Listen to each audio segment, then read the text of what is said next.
A'udzubillahi minasyaitonirrajim. Bismillahirrahmanirrahim.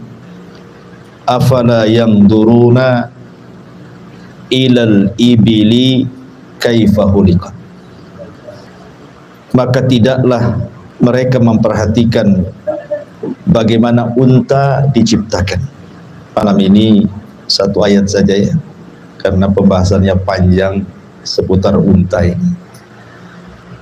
Kita tahu bahwa surah Al-Ghasyiyah ini ketika sampai ke telinga orang-orang kafir Quraisy, mereka memperolok-olok tentang ayat ini, khususnya ketika Allah Subhanahu wa taala berfirman sururun marfu'ah, dipan-dipan yang ditinggikan.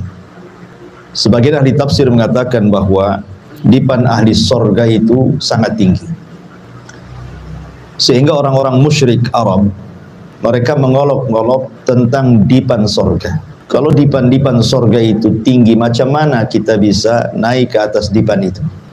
Maka Allah Subhanahu wa taala kemudian memberikan contoh bahwa tidak ada yang mustahil bagi Allah dengan mencontohkan unta. Afala yanzuruna ilal ibili kaifa khuliqat.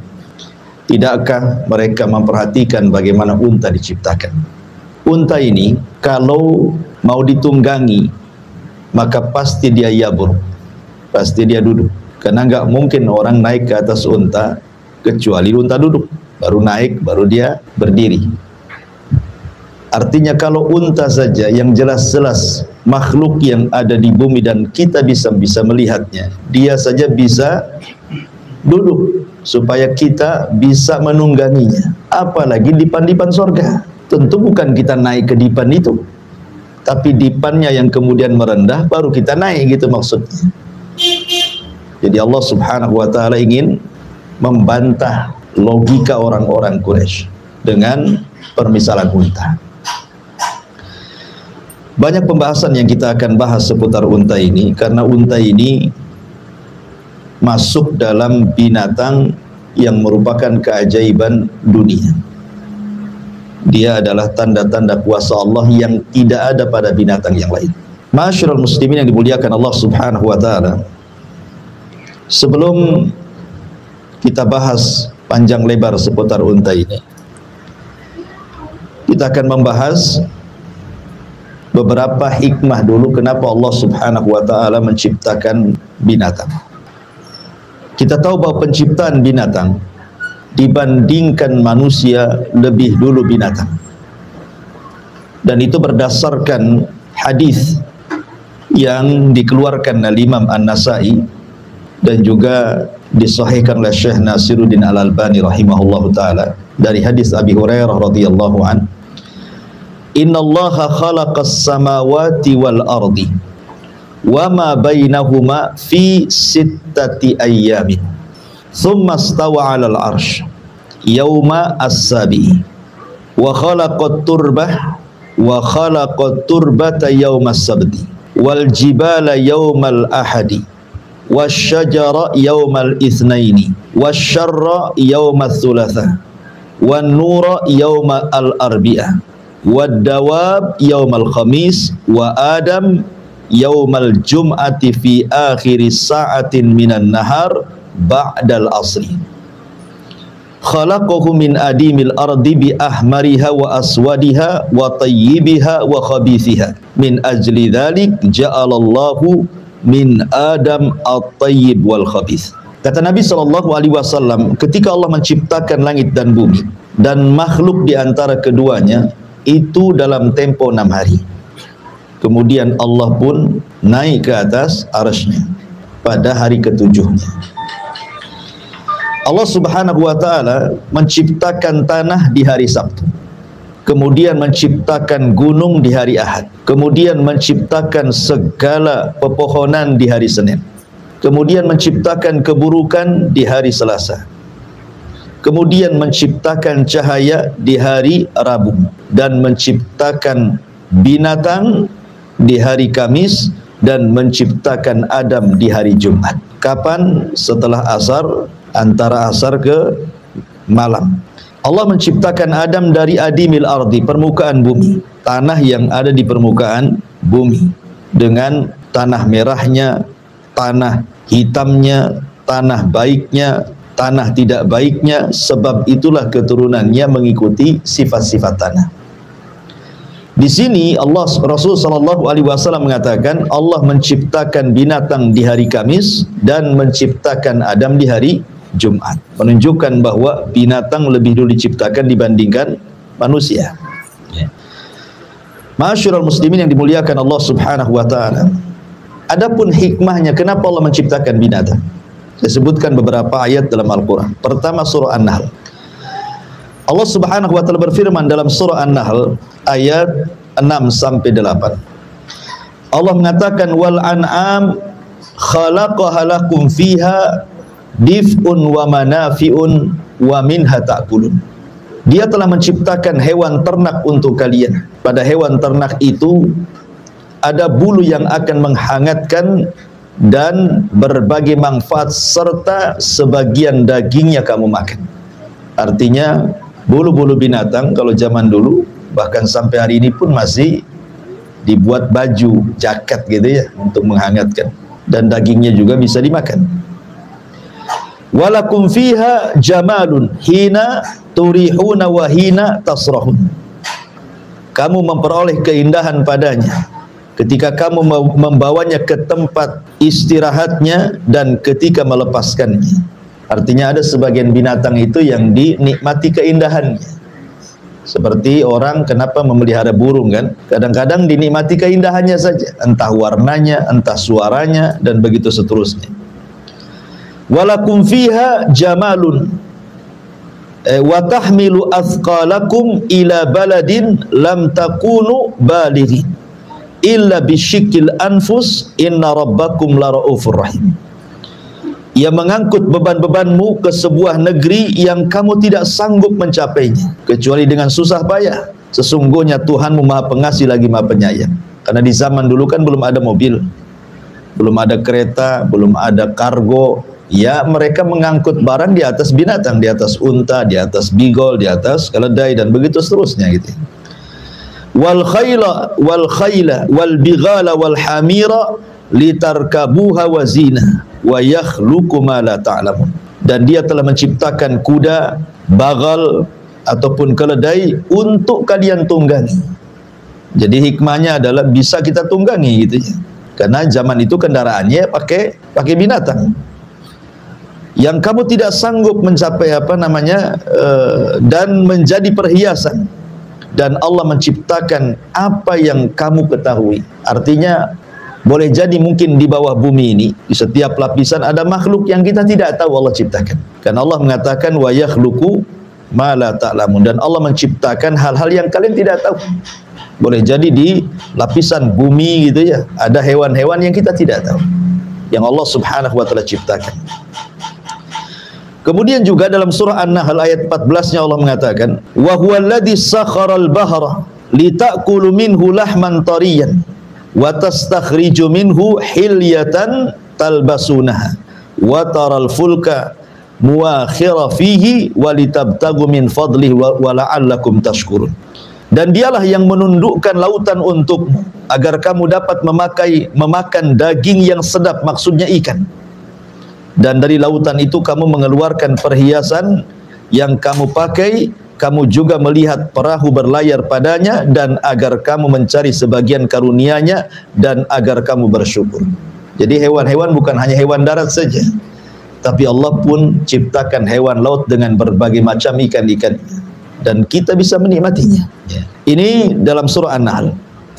Kemudian dalam surah Yasin Allah Subhanahu wa taala mengatakan awalam yarau anna khalaqna lakum mimma amilat aydina an'aman fahum laha malikun.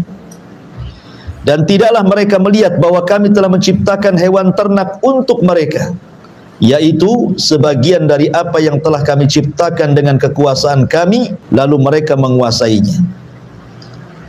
Artinya Allah Subhanahu wa taala tundukkan sebagian binatang kepada kita gitu. Kalau seandainya kita tidak bisa menundukkan binatang, nggak ada orang pelihara ayam, nggak ada orang pelihara kambing, apalagi yang lebih besar lagi sapi gitu ya. Satu sapi ngamuk saja satu desa ada pusing gitu ya. Tapi ada sebagian binatang itu yang ditundukkan oleh Allah. Kemudian Allah mengatakan wa dzallalnaha lahum faminha rukubuhum wa minha yakulun. Dan kami menundukkan hewan-hewan itu untuk manusia, lalu sebagiannya bisa ditunggangi. Bisa ditunggangi kan itu ya.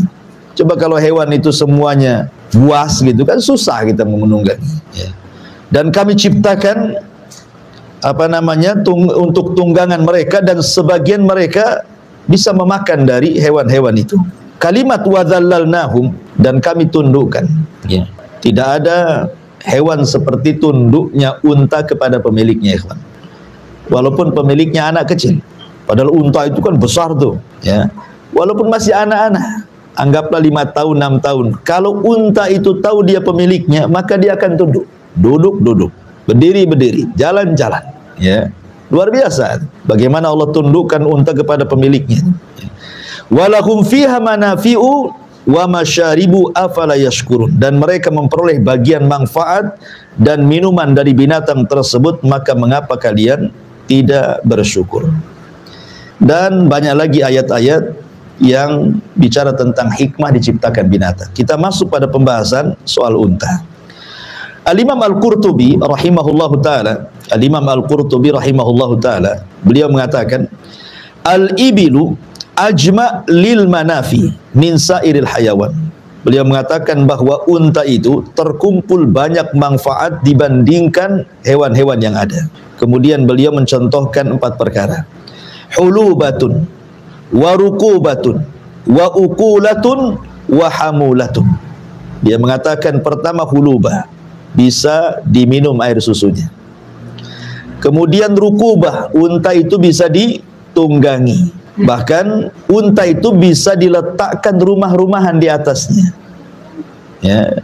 Dan tidak bisa diletakkan di kuda ataupun sapi, apalagi kambing kan itu ya. Unta bisa, sehingga karena diletakkan rumah-rumahan di atas unta itu, mau perjalanan dekat mau jauh pun tidak terasa lelah ya kan. Kalau naik kuda kan lelah itu ya.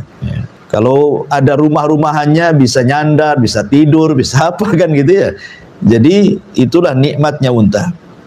Kemudian juga ukulah, bisa dimakan ya. Kemudian hamulah, bisa digunakan untuk barang-barang angkutan, karena unta ini satu-satunya binatang ikhwan yang kalau diletakkan barang maka dia akan duduk ya bro.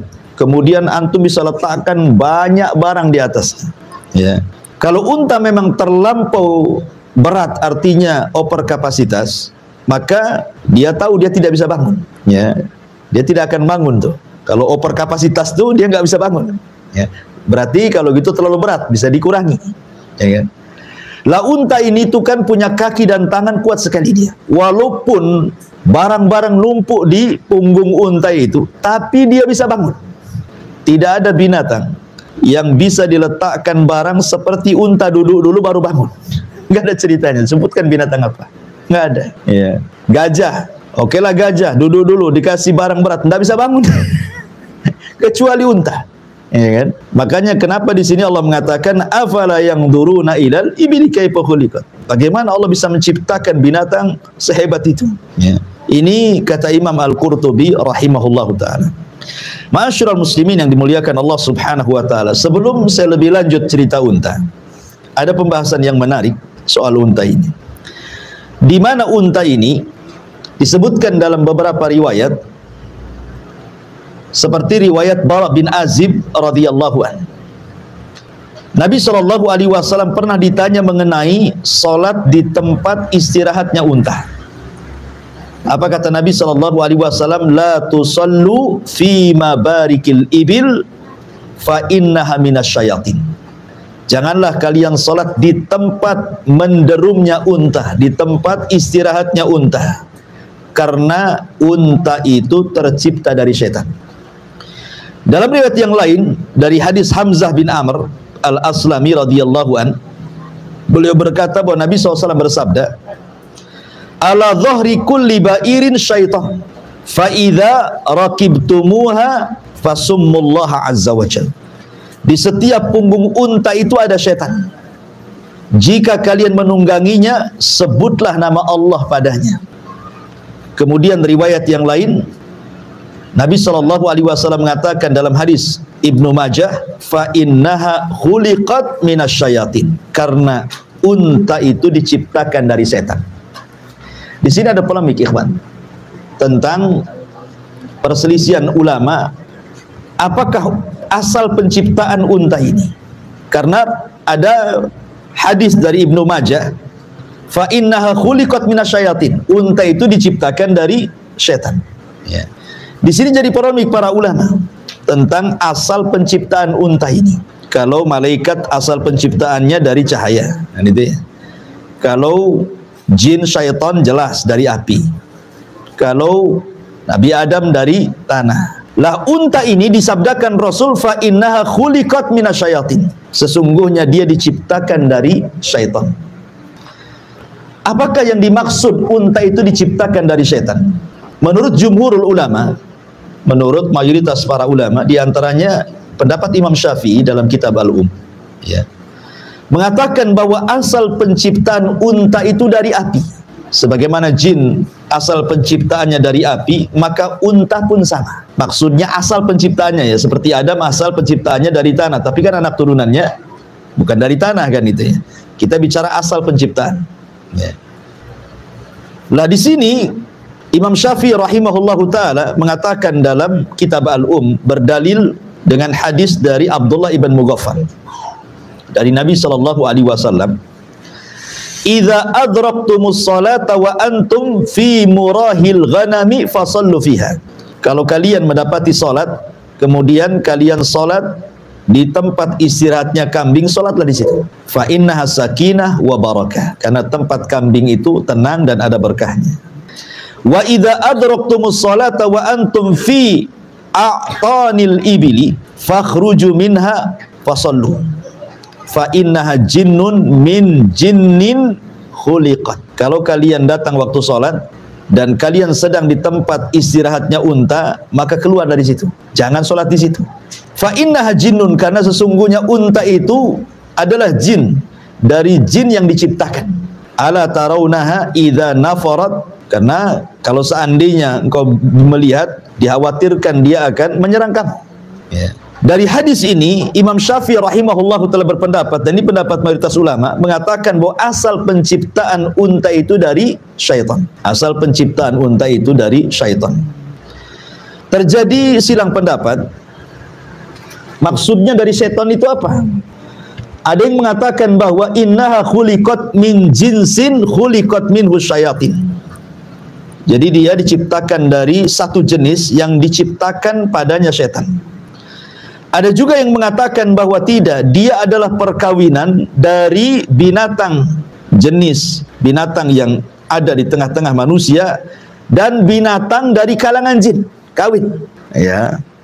Jadi binatang yang ada pada manusia kawin dengan binatang yang ada dari kalangan jin, lahirlah unta. Gitu maksudnya. Jadi apa perpaduannya? Ya. Ini juga satu pendapat. Ya. Ada juga yang mengatakan bahwa anna khuliqat min asliha min narin. Memang dia diciptakan asalnya dari api. Asalnya dari api. Ini perselisihan ulama soal pendapat yang pertama, ini masih khilaf juga di situ. Tetapi pendapat yang lain bahwa unta itu, nanti saya akan sebutkan perkataan para ulama setelahnya. Pendapat yang kedua, bahwa yang dimaksud itu bukan unta itu diciptakan dari setan, dari api, bukan. Tapi maksudnya Rasul melarang tidak boleh sholat di kandang unta itu karena unta itu punya tabiat setan, bukan diciptakan dari setan. Dan saya cenderung kepada pendapat keduanya. Ya, apa alasannya? Kenapa maksudnya ketika Rasul mengatakan khuliqat min syaitan, bahwa unta itu diciptakan dari setan, maksudnya tabiatnya, bukan asal penciptaannya dari setan. Ya. Kenapa? Pertama, kita bisa lihat surah An-Nur ayat 45. Allah mengatakan wallahu khalaqa kulla dabatin min ma'in faminhum man yamshi ala batni wa minhum man yamshi ala rijlaini wa minhum man yamshi ala arba' yakhluqullahu ma yasha innallaha ala kulli syai'in qadir.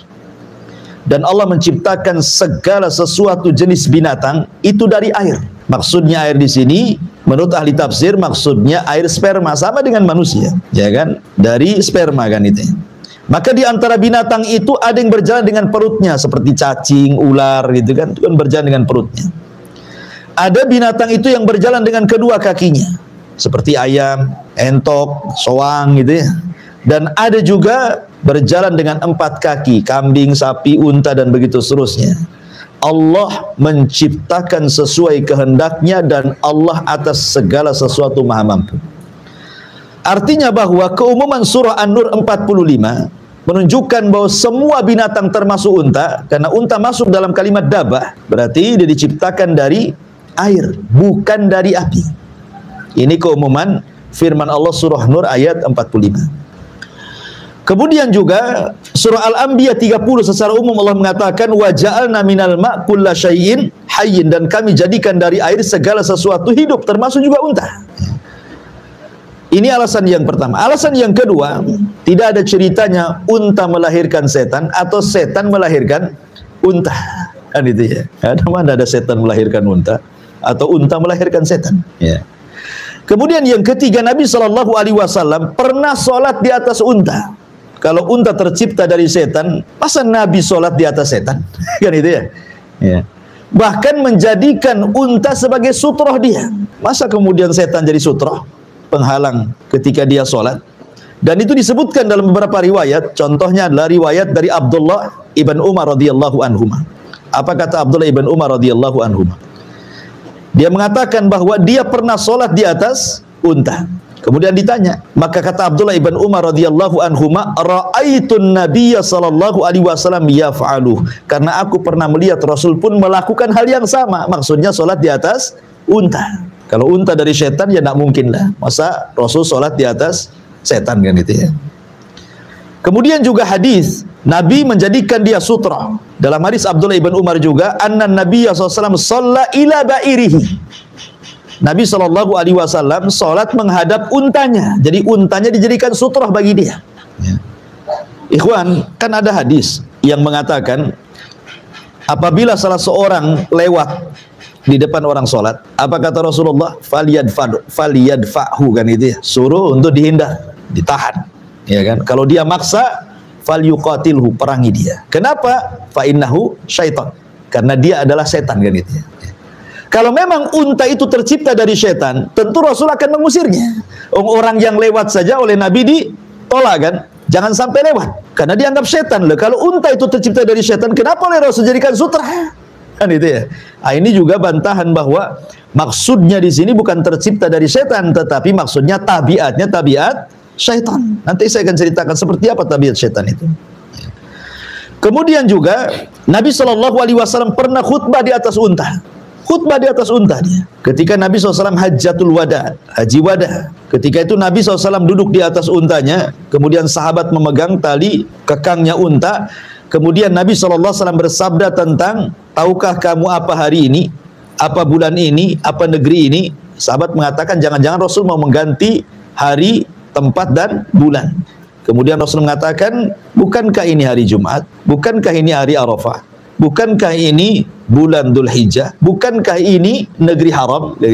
Kemudian Nabi SAW mengatakan, ingatlah sesungguhnya harta kalian, darah kalian, kehormatan kalian haram, tidak boleh ditumpahkan.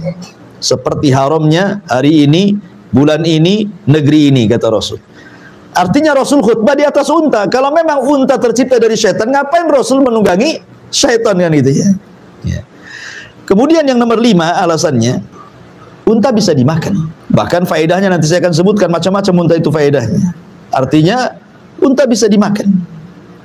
Kita mengambil perkataan beberapa para ulama. Pertama, perkataan Abu Ubaid Al-Harawi dalam kitabnya Gharibul Hadis. Beliau mengatakan bahwa yang dimaksud unta itu tercipta dari syaitan, maksudnya adalah beliau mengatakan annaha ala akhlaqiha wa tabaiha. Maksudnya akhlaknya seperti akhlak setan dan tabiatnya seperti tabiat setan. Ini perkataan Abu Ubaid Al-Harawi. Kemudian senada juga disebutkan oleh Al-Imam Al-Khattabi dalam kitabnya Ma'alimus Sunan. Dalam kitabnya Ma'alimus Sunan, maksudnya di sini Beliau mengatakan fa innaha minasyayatin, unta itu dari setan, maksudnya adalah lima fiha minan nufur wasyurud rubbama afsadat alal musalli. Karena unta itu mudah marah, terkadang dia menyerang orang sholat, ya. Makanya kemudian tabiatnya disebut tabiat syaitan. Kemudian hal yang sama juga dikemukakan oleh Al-Imam Ibnu Hibban dalam kitabnya Sahih Ar-Risalah. Ya, beliau juga mengatakan bahwa yang dimaksud diciptakan dari setan itu maksudnya tabiatnya. Tabiatnya dari setan, bukan unta tercipta dari syaitan. Maka dari sini kita tahu lemahnya pendapat Imam Syafi'i yang disebutkan oleh beliau dalam kitabnya Al-Um. Ya. Karena begini ikhwan, di masyarakat saja umumlah kita katakan kalau ada anak nakal kurang ajar, ada sebagian orang tua mengatakan udah dasar anak setan. Apa anak itu disebut setan kan? Tercipta dari setan kan? Tidak, tabiatnya saking nakalnya. Ada orang yang kemudian mengatakan oh dasar anak setan. Kan itu ya, kan ada di masyarakat. Bukan anak itu setan, bukan. Tapi tabiatnya tabiat setan. Sama dengan ketika Nabi SAW menceritakan tentang kalbul aswad mina syaitan. Anjing hitam itu dari setan. Bukan berarti anjing yang berwarna hitam itu kita katakan setan, tidak. Ya. Maksudnya adalah kebanyakan setan itu menjelma, binatang itu salah satunya adalah menjelma anjing yang berwarna hitam. Makanya tabiat anjing yang berwarna hitam itu akan berbeda tabiatnya dengan anjing-anjing yang berwarna selain hitam. Jadi dia punya tabiat sendiri tuh, anjing hitam itu.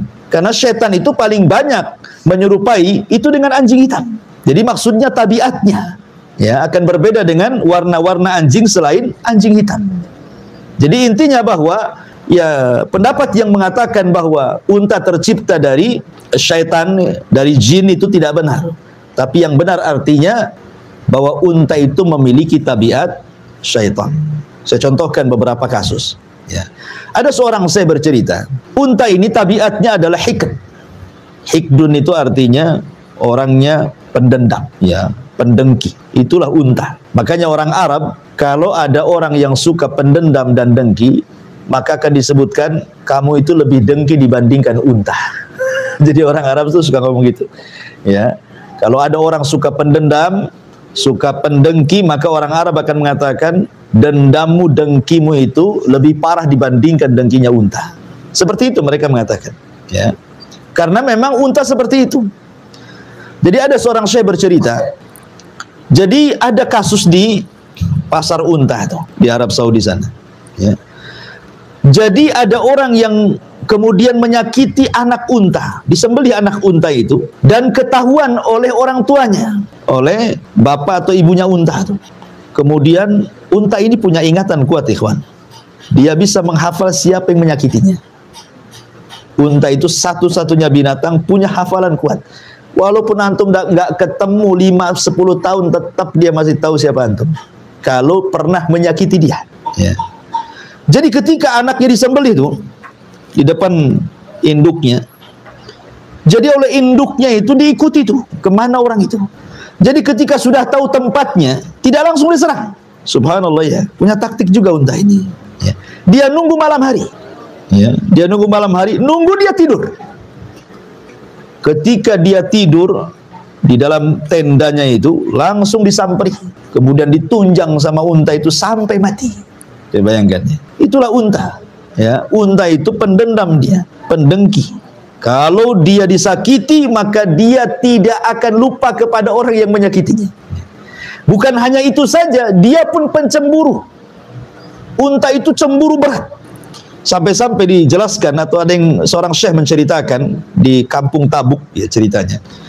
Jadi ada orang punya unta mau diperah gitu ceritanya. Jadi unta betinanya itu mau diperah susunya. Jadi oleh si jantan itu ketahuan, cemburu dia. Coba bayangkan ya, unta cemburu sama orang. Padahal nggak mungkin orang naksir unta kan itu. Dia hanya ingin mengambil air susunya saja. Tapi sama unta jantan itu dia tidak mau unta betinanya ada orang yang mendekati. Jadi ada waktu-waktunya unta itu cemburu. Akhirnya kemudian setelah orang ini memerah air susunya, itu dikejar itu sampai kena, ditunjang sampai mati. Subhanallah. Ya. Demikianlah kecemburuan unta jantan kepada unta betina. Unta masih enak cemburu. Ada juga manusia tak cemburu. Istrinya dibonceng tukang ojek ya biasa. Istrinya ke pasar buka aurat diganggu orang ya biasa, slow-slow saja. Ya, sama dengan cerita siapa? Al-Aziz ketika istrinya merayu Nabi Yusuf. Sudah jelas bahwa Zulaiha yang salah, yang menggoda Nabi Yusuf. Ada saksinya, ya. Dan Aziz juga tahu suaminya. Dia suruh mengatakan kepada istrinya, "Sudahlah, sebaiknya kau bertobat saja." Nggak ada reaksi apa-apa. Biar Yusuf dipenjarakan gitu. Sebayangkan. Mana kecemburuannya nggak ada gitu. Unta saja masih cemburu. Nah, itu kan salah satu tabiat yang kadang-kadang di manusia nggak ada, di unta ada tuh. Ya, pencemburu berat kepada betinanya itu ya. Baik, ma'asyiral muslimin yang dimuliakan Allah Subhanahu wa taala. Kemudian pembahasan selanjutnya baru kita masuk tentang keajaiban unta. Ikhwan, kenapa unta dijadikan oleh Allah Subhanahu wa taala sebagai tanda dari tanda-tanda kuasa Allah? Di dalam Al-Quran, nama unta itu disebutkan banyak. Dan ingat dalam kaidah tafsir bahwa seperti umpamanya surat Al-Fatihah.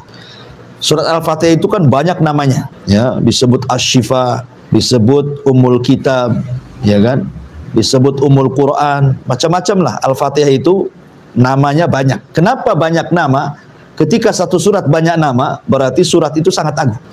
Lah unta juga sama. Al-Quran menyebutkan sampai 12 istilah unta dalam Al-Quran itu. Terkadang Allah menyebut dengan kalimat al-ibil. Seperti Allah katakan dalam surah Al-Ghasyiyah ini. Afala yanzuruna ilal ibil. Ya. Terkadang Allah Subhanahu wa taala menyebut dengan kalimat naqah ketika menyebutkan untanya mukjizat Nabi Saleh. Apa bahasa Quran? Naqat hadhihi naqatullah. Inilah untanya Allah kali ini. Disebut juga naqah. Terkadang disebut al-ir, ya, disebut al-ir.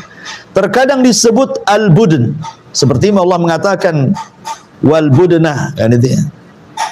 Kemudian juga terkadang disebut al-jamal, seperti yang disebutkan dalam surah Al-A'raf ayat 40.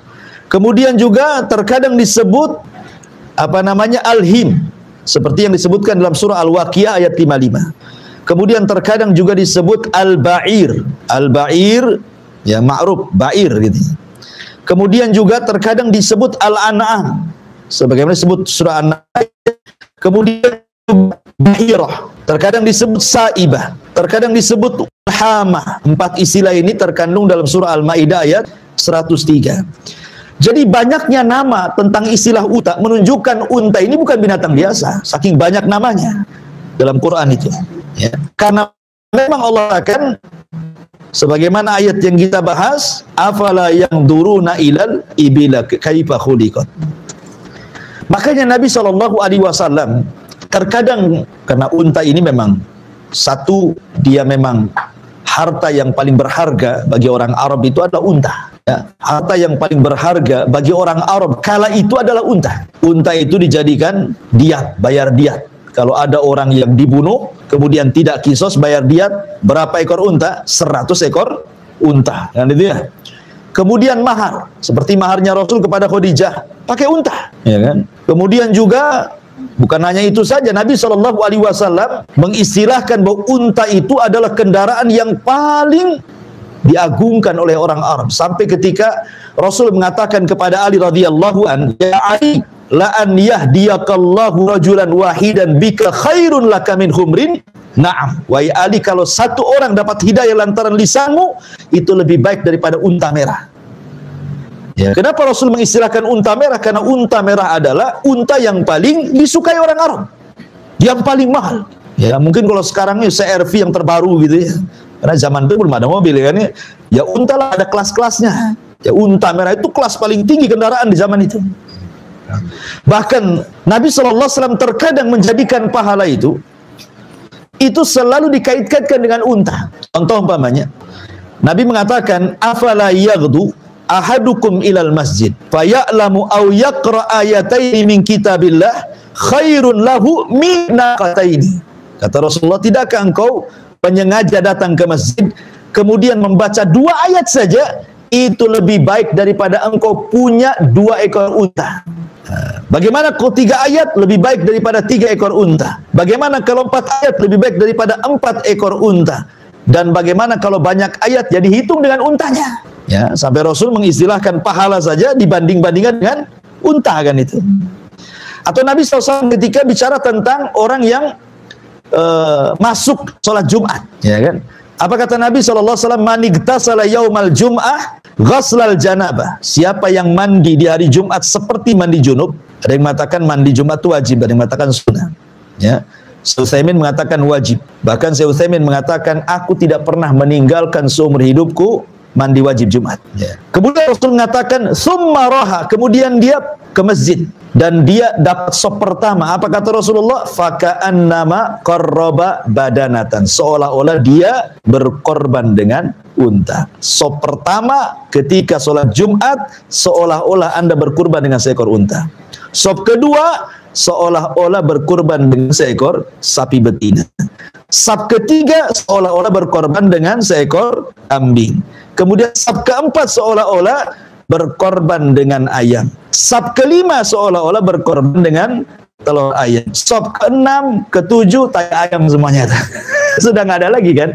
Ya sampai 5 saja, sampai ke telur ayam saja. Ya artinya sudah dapat tainya sampai ke belakang kan. Nah, jadi lihat bagaimana Rasul mengurut tingkatan pertama korban unta. Jadi dikait-kaitkan dengan pahala.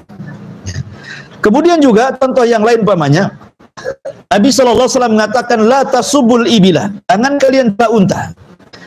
Inna fiha ruku'ud dami wa mahrul karimah. Jangan kau celah unta karena unta bisa untuk membayar diat dan bisa untuk membayar mahar kata Rasul. Sampai dilarang kita mencela unta ya. Bahkan Nabi SAW juga mengatakan di dalam hadis yang lain, ketika Nabi SAW bicara tentang wanita-wanita terbaik di zaman itu, apa kata Rasulullah? Khairun nisa rakibnal ibila. Sebaik-baik perempuan di zaman itu adalah perempuan yang nunggang unta. Sehingga mengistilahkan wanita terbaik dengan menunggang unta. Nah, bahkan Nabi SAW pernah suatu ketika dicegat unta. Jadi ketika Rasul itu disebutkan dalam Musnad Imam Ahmad dari Anas bin Malik radhiyallahu an. Ketika Nabi SAW sedang berjalan-jalan tuh di ganggang kota Madinah, nampak pula unta. Dikejar Rasul sama Anas tuh. Ketika sudah kemudian unta itu membalap Rasul dan lebih dulu tiba-tiba menghadang Rasul, tiba-tiba sujud. Rasul turunlah. Rupanya unta itu sedang menangis. Diusaplah tangisan unta itu. Entah ngomong apa Rasul dengan unta itu. Tiba-tiba Rasul kemudian berdiri memanggil-manggil orang Ansor. Siapa pemilik unta ini? Gitu. Tiba-tiba ja'afatan minal Ansor, berdirilah anak muda dari Ansor dan mengatakan ana ya Rasulullah. Rasul marah dan mengatakan afala tattaqillah fi hadhil bahimah allati malakakallahu iya. Tidakkah kau bertakwa kepada Allah dengan untamu ini yang telah Allah kuasakan kepadamu? Lihat dia mengadu kepadaku kan itu. Engkau tuji'u wa tud'ibu, menyakiti dan engkau suka melemahkan dia. Kau hanya mempekerjakan tapi tidak merawatnya. Unta ngadu sama Nabi. Ya. Ini luar biasa ikhwatu fillah muliakan Allah, dan banyak cerita-cerita unta di dalam hadis-hadis Nabi SAW. Bahkan Allah jadikan mukjizat Nabi Soleh itu unta juga, disebut dengan naqatullah. Adapun keistimewaan unta itu ikhwan, ini yang menarik kita bahas karena ini berkaitan dengan ayat afala yanzuruna ilal ibili kaifa khuliqat. Tidakkah kau lihat bagaimana unta diciptakan? Pertama, kencing unta itu obat. Kencingnya saja itu obat. Bahkan diteliti oleh pakar-pakar kesehatan. Ya, kencing unta itu obat. Makanya kalau antum Allah takdirkan bisa umroh, kan, atau yang pernah umroh kan tahulah, biasanya diajak ke penangkaran unta. Itu sudah berderet itu botol-botol aqua itu warna kuning. Itu kencing unta. Itu di sana dijual beli kencing unta. Ya, bayangkan kencing unta lebih berharga dibandingkan kencing antum. Ya. Jadi obat kencing, dan itu diteliti bisa mengobati banyak penyakit. Bahkan ada satu penyakit yang tidak bisa disembuhkan kecuali dengan kencing unta. Saking hebatnya kencing unta. Ya, memang bau sekali. Ya. Kemudian yang kedua, air susunya juga obat. Air susunya juga obat. Ya, bisa mengobati penyakit gula dan macam-macam. Bahkan dagingnya, daging unta itu daging terbaik. Kenapa? Karena tidak mengandung kolesterol, tidak mengandung gula. Jadi walaupun makan banyak-banyak daging unta itu nggak akan berat tuh punggung kita itu. Coba antum banyak-banyak makan kambing, leher udah berat kan itu ya. Kayaknya ada beban aja di punggung. Lagi bawa apa gitu ya kan. Orang kolesterol kan di sini rasanya pegal gitu ya. Sebanyak daging unta antum makan nggak akan keluar kolesterol tuh. Luar biasa unta. Dagingnya saja luar biasa gitu. Kemudian juga jangan itu, gajinya apa namanya, lemaknya itu pun obat. Lemak-lemaknya unta itu jadi obat. Kemudian subhanallah, satu-satunya binatang saya katakan tadi bisa duduk mengangkut tunggangannya dan tidak ada pada hewan lain. Dia duduk baru kita naik atau barang-barang kita naikkan baru dia berdiri. Unta itu. Ya. Kemudian juga unta itu kalau dia tahu tuannya maka dia bisa mencium berkilo-kilo tuh. Jadi penciumannya luar biasa. Tahu dia ada tuannya berapa kilo itu tahu dia. Atau makanannya tahu tuh. Ya. Dan unta itu kata seorang syekh mengatakan dia adalah binatang yang paling sabar. Unta itu binatang yang paling sabar. Kalau di musim dingin dia bisa bertahan 6 bulan tanpa makan dan minum. Gak akan mati. 6 bulan kalau di musim dingin. Kalau di musim panas 3 bulan. Ya. Dia sabar, nggak makan loh, nggak ada makanan, nggak ada minuman. Kalau di musim dingin dia bisa bertahan hidup 1 bulan. Kalau di musim panas 3 bulan. Kenapa bisa seperti itu? Antum lihat unta itu ada punuknya kan? Di belakang itu ada punuk. Apa sih fungsi punuk itu? Fungsi punuk itulah untuk menyimpan air dan makanan. Jadi waktu unta itu minum berliter-liter itu, unta kalau minum banyak dia. Lah, punuknya itulah tempat penyimpanan air dia. Ya, kalau dia makan dikunyah ya makanannya ditaruh di situ. Makanya ajar unta itu walaupun berbulan-bulan nggak akan mati dia. Kenapa? Karena sudah menyimpan minumannya di punuknya itu dan makanannya di situ. Ya, jadi walaupun berbulan-bulan nggak akan mati dia. Dan itu tidak ada pada binatang yang lain. Nah, coba binatang apa? Antum punya peliharaan ikan, antum kasih makan mati. Ya. Antum kasih ayam, kurung ayam itu 1 minggu, nggak mati kan itu. Kambing nggak dikasih makan mati. Nah, karena memang mereka nggak punya punuk untuk menyimpan air dan makanan. Unta punya, disimpannya dia di situ. Makanya di musim dingin 6 bulan dia bisa bertahan. Ya. Kalau di musim panas 3 bulan saja dia bisa bertahan. Itu kan luar biasa tuh. Ya, siapa yang menciptakan kalau bukan Allah Subhanahu wa Ta'ala? Kemudian yang hebatnya lagi, unta itu tidak suka dengan suara yang jelek dan dia suka dengan suara yang indah. Dia tidak suka dicaci, dimaki, tahu dia. Kalau antum maki-maki unta tuh, dia tahu. Dia tidak suka dengan ucapan-ucapan kotor. Karena unta itu maunya dilembuti. Makanya ada sebagian unta itu kalau dibacakan Quran bisa nangis dia. Kita loh dibacakan Quran berhari-hari tak nangis-nangis. Unta dibacakan Quran bisa nangis tuh, bayangkan. Luar biasa. Sampai-sampai di zaman Rasul itu punya budak hitam namanya Anjasah. Anjasah itu penyair walaupun dia budak hitamnya Rasul, tapi dia ahli syair. Ya. Jadi kalau dia sedang bersyair ini, melantunkan kalimat-kalimat yang indah dalam syairnya, itu unta datang dari mana-mana dengerin syairnya itu. Bayang bisa mengundang unta loh, bayangkan. Dari mana-mana datang ingin dengar syairnya, padahal dia nggak paham isinya kan itu. Tapi unta tahu itu kalimat yang baik. Sampai ada kasus ketika Nabi SAW sedang safar. Jadi para wanita itu naik ke rumah-rumahan unta, gitu ya. Lah, Anjasah ini, budaknya Rasul ini, dia ingin menyemangati unta dengan cara apa? Dengan cara bersyair. Ya. Jadi kalau Anjasah bersyair, unta itu makin semangat jalannya, jadi makin cepat, gitu ya.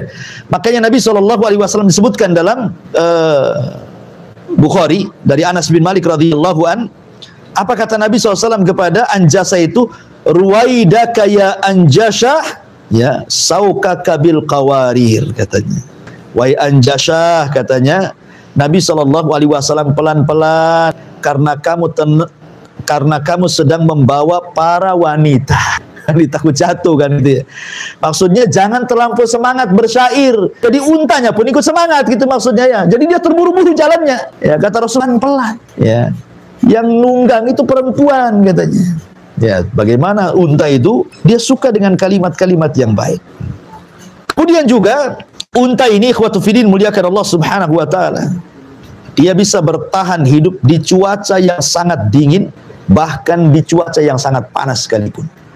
Kita tahu di Arab itu, kalau datang cuaca panas itu ekstrim panasnya. Kalau cuaca dingin, ekstrim juga dingin. Sampai pecah-pecah di sana itu. Ya.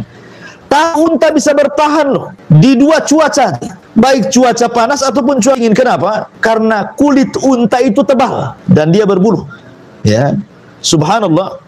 Bahkan mulutnya unta itu ada penyaring. Jadi kalau datang musim dingin, dia akan menyaring hawa menjadi panas untuk disalurkan ke otaknya. Kalau cuaca panas, disaring oleh mulutnya jadi dingin ke otaknya. Itu unta juga kan. Luar biasa. Kalau kita kan otak panas dingin tergantung dompet ya. Penuh dompetnya dingin, hilang dompetnya panas. Kan itu ya. Kalau udah tanggal tuh panas. Intinya bahwa unta ini ikhwatufidin dia bisa bertahan seperti itu karena memang kulitnya tebal, sehingga itu bisa untuk melindungi dari binatang, entah dari semut yang gigit gitu ya, entah dari binatang-binatang yang gigit, dia nggak akan terasa ya. Kemudian di kaki unta itu dia dari lahir sudah kapalan itu. Jadi lututnya unta itu baik yang depan ataupun belakang itu dan senantiasa basah ya. Untuk apa? Melindungi kalau unta itu duduk di padang pasir. Jadi dia tidak akan merasakan panas kalau cuaca panas, kalau dia cuaca dingin tidak akan merasakan dingin. Coba bayangkan. Bukan karena banyaknya duduk jadi kapalan, tidak, sejak lahir sudah ada tuh. Sudah Allah sediakan tuh, bayangkan. Sampai seperti itu gitu ya. Unta itu bahkan telinganya kan kecil unta itu. Dia bisa menutup kalau seandainya datang angin dan berdebu, sehingga tidak ada debu masuk telinganya. Bahkan matanya bisa melihat ketika ada debu. Coba bayangkan, kita ada debu aja, langsung kita tutup mata. Tapi unta dia bisa lihat, nggak kelilipan tuh, hebatnya unta. Namanya padang pasir, ya kan, terhempas anginnya di mana-mana ada debunya kan. Tapi dia bisa memandang saat angin debu tuh. Siapa yang menciptakan binatang seperti ini coba? Kalau bukan karena Allah Subhanahu wa taala. Makanya Allah mengatakan afala yanzuruna ilal ibli kaifa khuliqat. Ma'asyiral muslimin yang dimuliakan Allah Azza wa Jalla. Kemudian juga saya sudah katakan tadi, unta bisa diletakkan rumah-rumah kecil-kecil satu kamar lah di atas punggungnya, sehingga kita bisa safar dengan nyaman, ya kan, bisa dengan duduk, bisa dengan baring gitu. Dan lebih hebatnya, unta itu bisa jadi Google Map. Antum tahu Google Map? Ya. Ya. Kalau antum cari alamat sekarang kan pakai Google Map nih, ya. Nanti akan sampai ke tujuan. Unta itu di zaman itu jadi Google Map. Itu disebutkan oleh Imam Ar-Razi dalam tafsirnya. Jadi Imam Ar-Razi menceritakan tentang dirinya. Suatu ketika dia safar bersama jamaahnya. Imam Ar-Razi ini dalam tafsirnya menceritakan dia sedang safar bersama jamaahnya. Akhirnya kesasar di tengah padang pasir. Ikhwan, kesasar di padang pasir beda dengan kesasar di kota. Ya. Karena padang pasir ini semua sama, gundukannya sama, warna pasirnya sama. Jadi kalau kita melihat padang pasir itu seolah-olah tanpa tepi kan gitu. Ini kemana arahnya ini? Barat kah, timur kah? Nggak tahu. Kalau orang kesat ke padang pasir itu jarang selamat tuh. Jadi kata Imam Razi, dia teringat dengan firman Allah, afala yanzuruna ilal ibli kaifa khuliqat. Tidakkah kau lihat bagaimana unta diciptakan? Akhirnya salah satu untanya kemudian disuruh jalan paling depan. Ya. Kemudian mereka semuanya mengikuti di balik unta itu, di belakang unta. Subhanallah, unta ini tahu jalan pulangnya. Unta ini tahu jalan pulangnya sampai kemudian kata Imam Ar-Razi, kami pun sampai ke kampung kami. Bayangkan coba kan. Unta tahu loh jalan pulangnya. Jadi kalau unta ini, kita naik unta ke padang pasir itu, sejauh kemana gitu, kita mungkin sudah tahu. Lain kalau kita jalan di sini kan bisa kita kasih tanda, oh di sini ada mall di sini. Nanti saya tandai, oh di sini ada rumah sakit, di sini ada sekolah. Lah padang pasir apa antum mau nandai apa? Pohon pun tidak ada. Kalau antum pamannya tandai pasirnya dengan digores sebentar lagi kena angin hilang lagi kan itu ya. Tapi unta walaupun bekas kakinya sudah terkubur tuh, dia bisa tahu jalan pulangnya. Coba bayangkan, ingatannya kuat. Siapa yang ngasih ilmu Google Map ini kepada unta coba? Dan itu diceritakan oleh ulama Imam Ar-Razi dalam tafsirnya. Nah, ini kan luar biasa. Makanya Allah mengatakan, afala yanzuruna ilal ibli kaifa khuliqat.